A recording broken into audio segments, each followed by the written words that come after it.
invite our final speaker for this session, Michael Johnston, who has worked across a range of industries in public and private sectors in education, business and human resources management, and he'll be speaking us today about Taming the Beast, a challenging new initiative. Thank you, Nancy, and thank you, Ahmed, for the invitation to come along. I feel a bit of an insider because I don't possess the distinguished economic credentials that you have all got, and my paper is somewhat more focused than the more global presentation. Testing 1, 2, 3. Okay. Taming the Beast. It's going to be about development corporations. How many have heard of development corporations? Oh, quite a few. That's great. Brilliant. So for the rest of you, there'll be a little bit of learning. The law locks up the man or woman who steals the goose from off the common, but lets the greater villain loose who steals the common off the goose. The systematic degradation of the commons must be contained and reversed if future generations are to survive and prosper. The air we breathe, the temperatures in which we live, and extreme weather events are now risking our very existence. How did we get into this mess? What contribution have corporations made towards creating the dire circumstances we now face? What can we do to harness the power of modern corporations to solve these meta issues? The precipice we face takes its rise from the Industrial Revolution, but has roots that extend far beyond the age of steam, even into prehistory, the Bible, Magna Carta, Enclosure Acts, and so forth. To make our analysis manageable, let's start around 1800, pivotal time.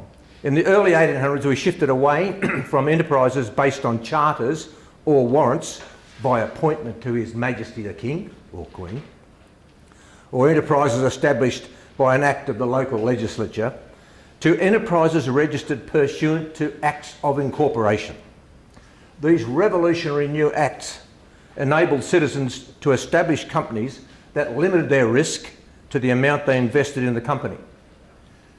Previously, company liability extended to the physical assets of the owner or owners that resulted, in some cases, in the complete ruination of such owners if the creditors of a failed enterprise exercised their rights to the legal limits. The first legislative initiative to enable free incorporation is attributed to the state of New York in 1811, at least that's what Google told me. The effects of these new acts were extraordinary. They fueled the nascent Industrial Revolution by enabling easy access to capital. You could now invest in an enterprise without losing your shirt through limited liability, and also provide a perpetual succession. So you no longer had to wind up the corporation upon the death of the owner. The money flowed in, and the Industrial Revolution, now harnessing coal, steam, rapid transport, invention and innovation, took off. There has been 200 years of amazing prosperity and productivity. Nirvana and the golden age had arrived. Jobs, jobs, jobs. The famous Jobson growth was probably born around this time. There were seemingly no limits. Corporations flourished. Tremendous progress accompanied this burst of revolutionary energy. But was there a dark side? Were there any unforeseen and unintended consequences attached to this burst of entrepreneurial zeal? Indeed there were. For in our enthusiasm to minimise investor losses for failed enterprise, we had failed to protect society from the failures enterprises visited upon society. These failures were not always obvious, and in fairness were often unintended. The burning of fossil fuel was not recognised as aggravating the economy and the environment, and when ultimately its consequences were recognised, economists invented excuses that left the problem in society's lap as exogenous variables or externalities, matters over which the enterprise had little or no control. Pollution and its consequences went ahead unabated. Another major driver towards a precipice we now face occurred in commercial law, where the onus was placed on the corporation to promote, protect and advance the interests of shareholders as almost the exclusive obligation of the corporation.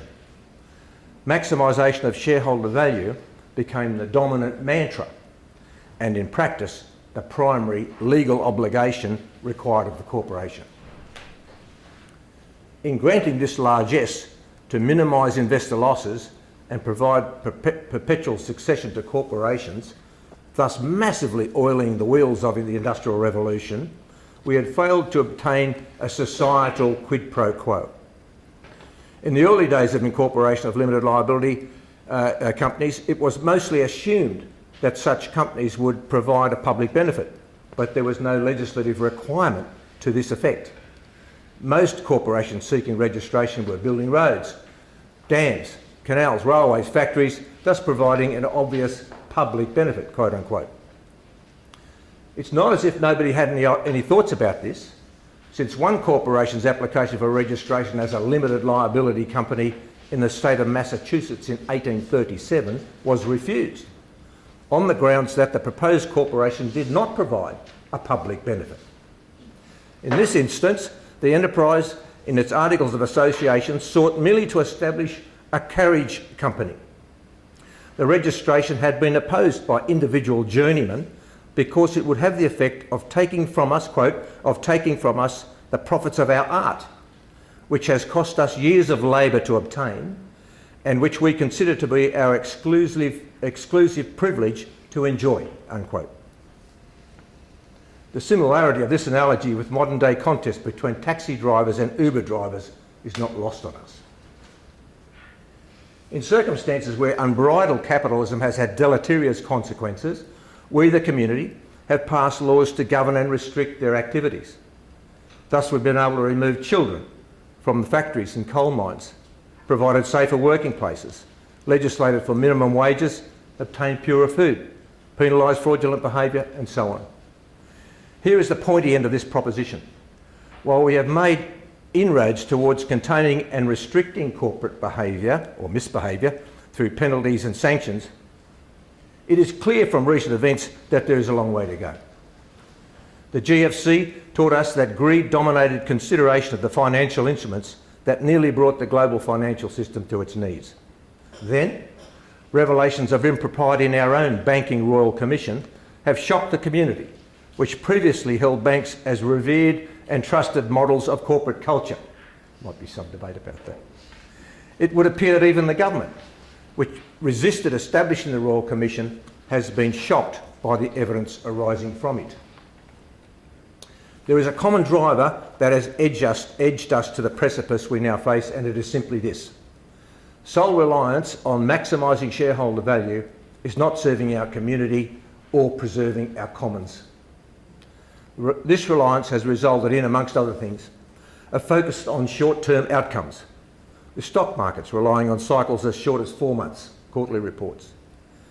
Deleterious management practices including obscene CEO salaries and remuneration policies. Retention of outmoded command and control organisation frameworks that owe their existence more to Roman legions than modern day requirements. Corporate malfeasance, ignoring the long-term interests of society, the commons. If it's true in banking and finance, as revealed in the Royal Commission, then it is likely true in many, if not all, other industries. What is to be done to protect us from these marauding, modern-day robber barons? A new province for corporate culture is required. There have been many attempts to improve the moral actions of corporations around the globe. These have included, inter alia, overnight socialism, cooperatives, worker ownership, elected worker directors, semi-autonomous work groups, corporate social responsibility, etc. The list is endless. However, they barely scratch the surface of this beast we know as capitalism. Can we tame the beast? Can we harness the energy, productivity and creativity of capitalism towards more socially acceptable outcomes? There is a tiny light at the end of the tunnel which is attracting growing interest around the world. It is the creation of benefit corporations. I'm delighted that so many of you already know about them. It's hard to pinpoint an exact origin of the concept, as it probably owes its provenance to many contributing factors. However, a few entrepreneurs, dissatisfied with their experiences of corporate life, got together to set some standards that they thought would satisfy the elements required for companies to be socially responsible and provide a public benefit. They formed a non-profit standards evaluation enterprise called B-Lab. The standards are comprehensive and demanding. They are not a walk in the park. The accreditation is sought on a voluntary basis and is maintained by regular assessments. Some of you will be familiar with the quality accreditation movement, ISO 9000. B-Lab is similar to quality accreditation insofar as enterprises seek certification by satisfying the standards and, if successful, and obtain an accreditation as, quote, a B-Lab certified organisation, unquote. Some firms can take years to acquire the certification, as have many corporations in trying to obtain the quality accreditation. There are now many thousands of companies across the globe that have achieved B-Lab certification, but most are concentrated in America. There are many in Australia, about 230, two of which have been recognised as best for the world, as distinct from best in the world, best for the world. An essential driver of this initiative is that the certification is provided by an independent third party.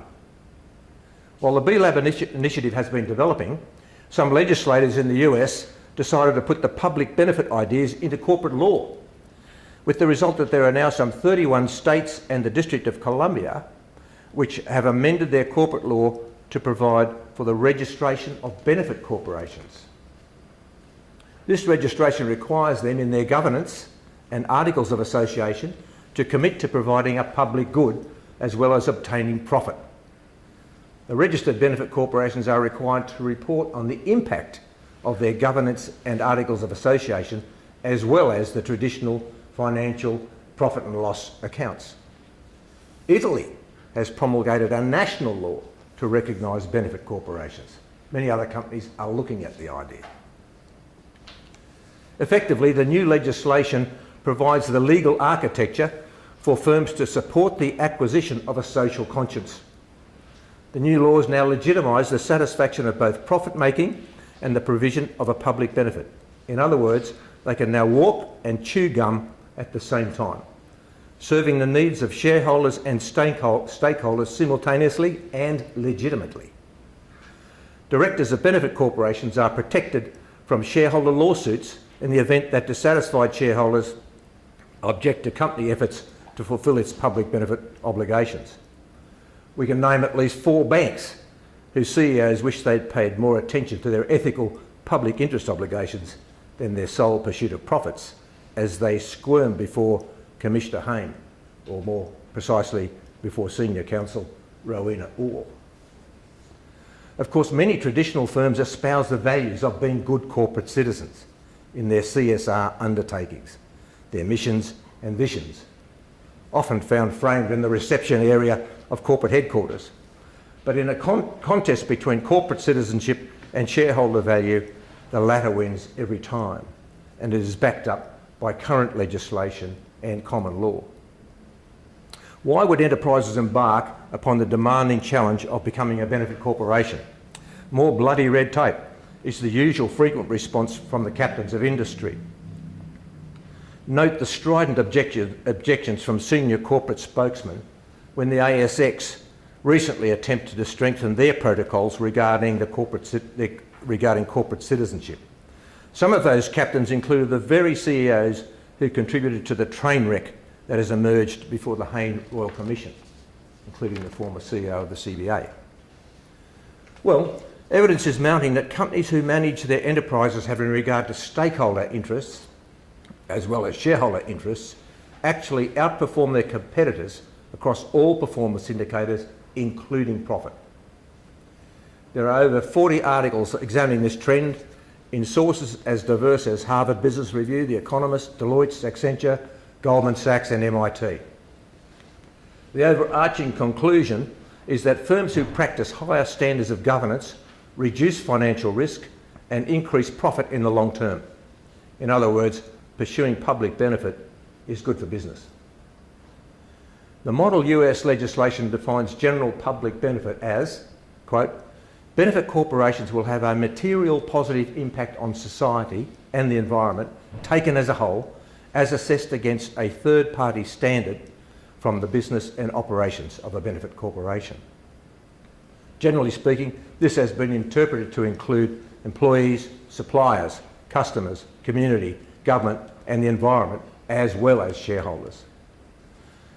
In summary, we've travelled a long way since the 1800s, but the holy grail of a sustainable planet is now endangered by a corporate culture whose sole pursuit of profit foists all of its negative outcomes on society. The old saw put it this way: capitalise your profits and socialise your losses. This is no longer either appropriate or sustainable. A new province for corporate culture is long overdue, and benefit corporations provide a potential avenue to coalesce the forces of profit and the forces for good. We need to rediscover the commons in its literal and metaphorical sense.